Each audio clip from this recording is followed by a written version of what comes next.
सबसे पहले तो ये जमहूरी पार्टियाँ बनी हुई हैं और अपने आप को ये जमहूरी पार्टियाँ कहती हैं, तो पाकिस्तान के आइन के मुताबिक जो रेशियो बताई गई है मैंडेट के मुताबिक आपको रिज़र्व सीट्स मिलने की, तो वो इनका हक नहीं बनती। लेकिन उसके बावजूद ये अपने आप को जमहूरी कहने वाले पराई सीटों पर इस तरह बरजुमान होकर डाका मारा है इन्होंने मिल के सिस्टम के साथ। तो मैं इसकी भरपूर मजम्मत भी करता हूँ और मैं एक बड़ा क्लियर मैसेज दे रहा हूँ कि हमें अवाम ने वोट दिया है इस आइन की पासदारी के लिए, इस आइन की हिफाजत के लिए, और हमें अवाम ने वोट दिया है कि उन्होंने जो मैंडेट हमें दिया है हमने उसको भी उसकी हिफाजत करनी है किसी भी सूरत में। ये जेली रिजर्व सीट्स को हम हल्फ नहीं लेने देंगे, ये क्लियर मैसेज है। और मैं ये सबको बता रहा हूँ कि ये जो पाकिस्तान का आइन बार बार तोड़ा जा रहा है और बार बार इस आइन को तोड़कर एक गलत रिवायत कायम की जा रही है, इससे इज्तनाब किया जाए। ये पाकिस्तान के लिए बेहतर नहीं है, हमारी कौम के लिए बेहतर नहीं है, हमारे मुल्क के लिए बेहतर नहीं है, हमारे ऐवान हमारी पार्लियामेंट के लिए बेहतर नहीं है। पहले 90 दिन में इलेक्शन नहीं कराए गए, इस मुल्क के आइन को तोड़ा गया। उसके बाद से कंटिन्यूसली एक प्रोसेस चल रहा है आइन को तोड़ने का। और आज ये हालत है कि जब वज़ीर आला मुंतखब हुए बगैर रिजर्व सीट्स के, सदर मुंतखब हुआ बगैर रिजर्व सीट्स के, तो आज किस बुनियाद के ऊपर इलेक्शन कमीशन ने इस इलेक्शन को पोस्टपोन किया है? और अगर ये समझते हैं कि हम अपने मौके से पीछे हट जाएंगे, अपने नज़रिए से पीछे हट जाएंगे, तो ये इनकी भूल है। इंशाल्लाह अपने नज़रिए पे हम खड़े हैं, डट के खड़े हैं। और इंशाल्लाह हम अपनी ख़वातीन के लिए, क्योंकि इन ख़वातीन का जिस पार्टी से ताल्लुक़ है लोगों ने मैंडेट दिया है उनको, और हमारी अक़लियतों के लिए इंशाल्लाह हम आखिरी हद तक जाएंगे। इसके अलावा हमारा पार्लिमानी पार्टी का इजलास हुआ। पार्लिमानी पार्टी के इजलास पे हमने कुछ करारदादें पास की हैं, और जैसे ही हमारा असम्बली का इजलास आएगा इंशाल्लाह उस पर भी ये करारदादें हम पास करेंगे। और हम ये इंश्योर करवाएंगे कि हम जो करारदादें पास कर रहे हैं उनके ऊपर अमल दरामद किया जाए। ये हमारा कानूनी आइनी हक है और हमें हक दिया जाए। सबसे पहले साजिश के तहत इमरान खान साहब की हुकूमत गिराई गई, और साइफर के नाम पे जो एक चीज़ इस आज तक एक मुतनाज़ा बना हुआ है, इसका लेटर जब हमारी हुकूमत मौजूद थी हमने chief justice of supreme court of Pakistan को भेजा था। आज तक उसके ऊपर जुडिशल कमीशन नहीं बनाया गया, और एक मुतनाज़ा चीज़ बनी हुई है। कहते हैं कभी साइफर है नहीं, कभी कहते हैं मदाखलत है। इसके ऊपर एक कमीशन बनाकर, जुडिशल कमीशन बनाकर इसको पूरी कौम के सामने वादे किया जाए, ताकि ये लोग एक्सपोज हों कि इसके पीछे कौन था। उसके अलावा 9 मई में जो कुछ हुआ कौम के सामने लाया जाए। हमने 12 डिमांड की, आज हमने करारदाद मंजूर की पार्लिमानी पार्टी से कि 9 मई के अंदर सबसे पहले उसका फ़ायदा किसको हुआ, उसका नुकसान किसको हुआ और किसके लिए किया गया। और एक लंदन प्लान जो इमरान खान साहब ने बहुत पहले बताया था, ये उस लंदन प्लान की वही कड़ियाँ हैं जो खान साहब ने वादे की थी कि इसी तरह किया जाएगा मेरे साथ और मेरी पार्टी के साथ। ये उस प्लान का हिस्सा है। 9 मई के अंदर अभी तक CCTV फुटेजेस क्यों नहीं दिखाई जा रही? हमारी लीडरशिप पे, हमारे कारकुनों पे नाजायज़ जैली पर्चे काटे हुए हैं। जो लोग मौजूद नहीं थे उन पे FIR कटी हुई हैं। जो लोग मौजूद थे उनके अंदर मेरा एक सवाल है और पूरी कौम को बताना चाहता हूं मैं कि एक शख्स मौजूद है वहां पर और उसने PTI छोड़ दी, उसके ऊपर कोई एक्शन नहीं हुआ। और एक शख्स जो मौजूद है और बाहर खड़ा हुआ है वो अभी तक जेल में है।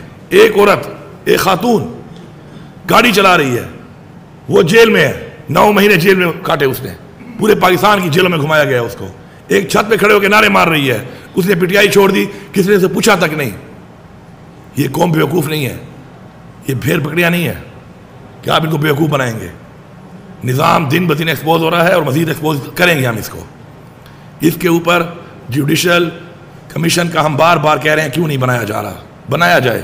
सबसे पहले मैं अपने आप को पेश करता हूं कि मेरे ऊपर जिन जिन जगहों पे FIR काटी गई हैं, अगर इनके पास सबूत मौजूद है मैं बिल्कुल अपने आप को पेश करने की सजा के लिए तैयार हूं। लेकिन हमारे नाम के, हमारी लीडरशिप के नाम के ऊपर पाकिस्तान के शहरों में बैनर आवाज़ किया गए गद्दार वतन के, वॉल ऑफ शेम। ये कौन डिक्लेयर कर रहा है कौन गद्दार है और कौन वफादार है इस मुल्क का? हमें सर्टिफिकेट नहीं चाहिए किसी से, लेकिन ये जो कुछ हुआ है इसके ऊपर कमीशन बनाया जाए और कौम के सामने लाया जाए। और वो फुटेजेस क्यों नहीं दी जा रही? बताएं कि किसने जलाया, कौन पहले एंटर हुआ। ये सारे जो तफसीलात बताई गई हैं, इनके ऊपर फुल सिक्योरिटी है, लेकिन बताया क्यों नहीं जा रहा? बताएं गेट किसने खोला, पहले वहां कौन मौजूद था, क्या हुआ उससे पहले, कौन लोग पहले घुसे, किस तरीके से घुसे, सब कुछ एक्सपोज हो जाएगा। उसके बाद हाई कोर्ट की कैमरा गायब है, किसने गायब किए हैं? इमरान खान को जो गिरफ्तार किया गया गैर कानूनी तरीके से, जबकि इमरान खान ने खुद बोला आकर सुबह जाते हुए कि अगर मेरे पे गिरफ्तार करना है मुझे तो मैं खुद गिरफ्तारी देने को तैयार हूं, कोई ऐसी हरकत ना की जाए जो पहले की और घर पे हमला कर दिया और 48 घंटे तक वहां पे एक फसाइयत की गई जमान पार के ऊपर। उसके बावजूद इस तरीके से क्यों गिरफ्तार किया गया खान साहब को? किसने गिरफ्तार किया? और वो फुटेजेस कहाँ हैं, वो कैमरे कहाँ हैं, कहाँ चले गए, किसने कैमरे चोरी किए? हाई कोर्ट जवाब दे इसका। अब जो जज साहिबान ने एक लेटर लिखा है, ये लेटर अभी का नहीं है, ये वो एक सिलसिला जो चल रहा था हमारे खिलाफ, ये उसका लेटर है।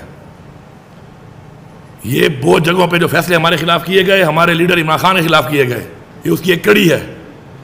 उन्होंने मान लिया है कि हमने फैसले मेरिट पे नहीं किए, कानून के मुताबिक नहीं किए, बल्कि दबाव में आके किए हैं। और सबूत मौजूद हैं कि इमरान खान, जस्टिस बशीर 4 दफा वो हेयरिंग के दौरान जाके डॉक्टर से चेकअप करा रहा है अपना, अडियाला के रिकॉर्ड पे, चेक कर लें आप। क्यों, क्या प्रेशर था उसके ऊपर कि वो डॉक्टर को चेकअप करा रहा है ड्यूरिंग हेयरिंग 4 दफा? जज साहिबान कह रहे हैं कि हमें प्रेशर है, हर जगह पे कह रहे हैं प्रेशर है हमें, इसके ऊपर फुल बेंच बनना चाहिए। और कौम में जिस तरह चीज़ों से साहब आप कहते हैं कि मीडिया पे लाइव आना चाहिए, इस केस को लाइव आना चाहिए। पूरी कौम की ये डिमांड है कि ये लाइव केस आए और ये सुने कि अगर हमारे कानून बनाने वाले इदारे, कानून का तहफ़्फ़ुज़ करने वाले इदारे ये कह रहे हैं कि जी हमारे फैसले हमसे ज़बरदस्ती कराए जा रहे हैं, तो ये इस मुल्क के साथ, इस मुल्क के कानून के साथ, इस मुल्क के आइन के साथ मजाक है। हमने एक्सपोज करना है इस चीज़ को, ये हमारा फ़र्ज़ है। हमें लोगों ने जो वोट दिया है वो दिया है कानून साजी के लिए, आइन के तहफ़्फ़ुज़ के लिए, लोगों के तहफ़्फ़ुज़ के लिए, उनकी जान और माल के तहफ़्फ़ुज़ के लिए। ये हालात जो नज़र आ रहे हैं इस मुल्क के अंदर, इसमें तहफ़्फ़ुज़ कोई नज़र ही नहीं आ रहा। इसके ऊपर कमीशन बनाया जाए और फुल बेंच बिठाया जाए, सॉरी इसके ऊपर फुल बेंच, और वो ट्रायल जो है वो ट्रायल लाइव दिखाया जाए पूरी कौम को। कितने और जजेस भी आएंगे, कमिश्नर साहब कहाँ हैं रावलपिंडी वाले? कोई ये सवाल कर रहा है? एक बंदे ने कहा कि मुझसे धांधली कराई गई, मुझसे फॉर्म 45 चेंज कराया गया, उस बयान के बाद वो गायब है। और एक अजीब मजाक शुरू है इस कौम के साथ, ये कहा जा रहा है कि जी वो दिमागी मरीज है। 2 महीने पहले आपका चीफ मिनिस्टर वहाँ का, आपके बड़े बड़े लोग उसके बेटे या बेटी की शादी में पहुंचे हुए हैं। दिमागी मरीज के बेटे और बेटी की शादियों पे आप घूमते हैं? या एक दिमागी मरीज को आपने पिंडी जैसे इतने इंपॉर्टेंट जगह पे कमिश्नर बना के रखा हुआ है? ये आपकी परफॉर्मेंस थी, ये आपकी टेरिम गवर्नमेंट थी जो आपने बनाई थी। पीटीआई का तो वर्कर फेसबुक पे पोस्ट करता था, आप उसको पकड़ लेते थे, इतनी तेजी आप दिखा रहे थे। जितना जोर पीटीआई के खिलाफ लगाया गया है, खुदा की कसम अगर इससे 5% जोर भी इस कौम के लिए लगा लिया जाए तो नहीं इस कौम में दहशतगर्द बचेगा कोई हमारे मुल्क में, न मनशियात फिरोज बचेगा, न जेब कुतरा बचेगा। लेकिन उनके लिए कुछ नहीं हो रहा। पीटीआई छोड़ दो, आओ फरिश्ते बन जाओ।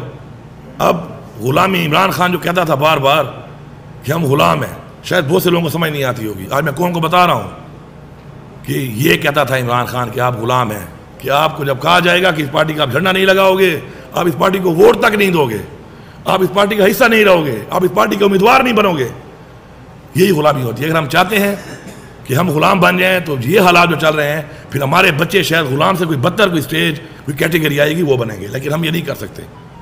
इंशाल्लाह हम स्टैंड लेंगे। हमारे आबा अजदाद ने इस मुल्क को हासिल करने के लिए जानी और माली कुर्बानियाँ दी हैं और हम उसके लिए तैयार हैं। हम इस्लाम को ठीक करने के लिए बैठे हैं यहाँ पर। इसके अलावा एक और करारदाद जो हमने मंजूर की वो है 8 फरवरी। बदतरीन धांधली हुई है तारीख की, बदतरीन धांधली। जितने इदारे हमारे पाकिस्तान के इलेक्शंस को आज से नहीं बहुत पहले से बैन-अल-अक़वामी इदारे जो मॉनिटर कर रहे हैं, सब ने कहा है कि बेज़ाब्तियाँ हुई हैं। ओपन एंड शट केसेस हैं, फॉर्म 45 मौजूद है और एक हमारे उम्मीदवार के पास नहीं है, उसके अलावा और भी जो लोग थे उनके भी पोलिंग एजेंट्स मौजूद है। फॉर्म 45 की कहानी कुछ और है और फॉर्म 47 की कहानी कुछ और है और फॉर्म 49 की कहानी कुछ और है। मैं यहाँ पे चैलेंज कर रहा हूँ कि इस वक्त मैं जो फिगर बता रहा हूँ एग्जैक्ट फिगर है, 25 सीटें टोटल जीती है नून लीग पंजाब असम्बली की। मैं 24 नहीं कह रहा, मैं 26 भी नहीं कह रहा, मैं 25 कह रहा हूँ। मरियम नवाज जो वज़ीर आला बनी है सिर्फ 25 सीटें के ऊपर ये बनी हुई है। पीपल्स पार्टी ने टोटल पूरे मुल्क में 13 MNA जीते हैं। उनमें मेरा ID खान का भी उनका जीता हुआ है, मैं मानता हूँ, मैं सच बोलता हूँ, वो जीता है, वो फॉर्म 45 वाला है। लेकिन 13 हैं टोटल इनके पूरे पाकिस्तान में। नून लीग के टोटल 17 MNA हैं फॉर्म 45 वाले। जब मैं 17 मानता हूँ तो मैं झूठ नहीं बोलता, मैं वो भी मान लूँ। न मैं 16 कह रहा हूँ, न मैं 18 कह रहा हूँ, 17। ये हुकूमत है, ये हालत है मैंडेट की। अवाम ने वोट इमरान खान को दिया और इतने इतने वोटों वाले, अगर किसी को इस बात पे शक है तो बुलाएं आरोज को। हमारे फॉर्म 45 केसेस लगे हुए हैं ट्रिब्यूनल में, बिठाएं सामने, चेक करें, हल्फ रखें, इन आरोज को भी बिठाएं, फॉर्म 45 को टैली करें। अगर ये गलत साबित हो जाए मैं सजा भुगतने को तैयार हूं। और जो फिगर बता रहा हूं एग्जैक्ट फिगर बता रहा हूं, एक भी इधर उधर नहीं होगा। इसके ऊपर जल्द से जल्द फैसला आना चाहिए। ये ज्यादती, ये डाका जो लगा है, इसके ऊपर फैसला आना चाहिए, जल्द आना चाहिए। ये नहीं कि ट्रिब्यूनल में चला गया और 5 साल हुकूमत गुजर जाएगी और उसके बाद फिर अगले इलेक्शन में फिर यही बातें होंगी कि फिर किसी और का मैंडेट चोरी होगा। और ये जब हमने EVM के थ्रू इलेक्शन की करारदाद पास की थी कौमी असम्बली में, अब सब गवाह इस बात के, ये सारी पार्टियां मुखालिफ थी और सामने आ गया कि ये लोग चाहते हैं कि धांधली हो, और अगर धांधली खत्म हो जाएगी तो ये प्लांटेड लोग, सेलेक्टेड लोग नहीं आ सकते, नहीं बिठाए जा सकते। हमारे पे बिठाए जा रहे हैं और इन्होंने जो तबाही मचाई है इस मुल्क की आज तक, उसके जिम्मेदार हैं। आज इमरान खान को हटाया गया, आप उस वक्त का डॉलर का रेट देख लें, पेट्रोल का रेट देखें, खाने पीने के शाह का रेट देखें, घी का रेट देखें, चीनी का रेट देखें, बिजली का यूनिट का रेट देखें, कहां पहुंच गया। क्योंकि नालायक लोग थे, इलेक्टेड नहीं थे, साजिश के तहत आए थे, ये उनकी परफॉर्मेंस है। फिर उन्हीं लोगों को हमारे ऊपर मुसल्लत कर दिया गया बगैर मैंडेट के। तो ये चीज़ बर्दाश्त नहीं की जाएगी। इसके ऊपर हमारी ये करारदाद पास हुई है। इंशाल्लाह बहुत जल्द हम असम्बली का जब इजलास बुलाएंगे तो वहाँ पे भी पास करेंगे। इससे पहले भी मैं कह चुका हूँ, मैं दोबारा रिपीट कर रहा हूँ कि ये जो जैली पर्चे और जैली केसेस हमारे लीडर पे किए गए, हमारे वर्कर्स पे किए गए, हमारी खवातीन जेलों में हैं, इनको रिहा किया जाए, ये मजाक बंद किया जाए और फोकस किया जाए पाकिस्तान की अवाम के मसाइल पे, बुनियादी हकूक पे, महंगाई पे, पाकिस्तान की तरक्की पे, करप्शन पे जो इस मुल्क में हुई है, किसने किया और अब कौन कर रहा है।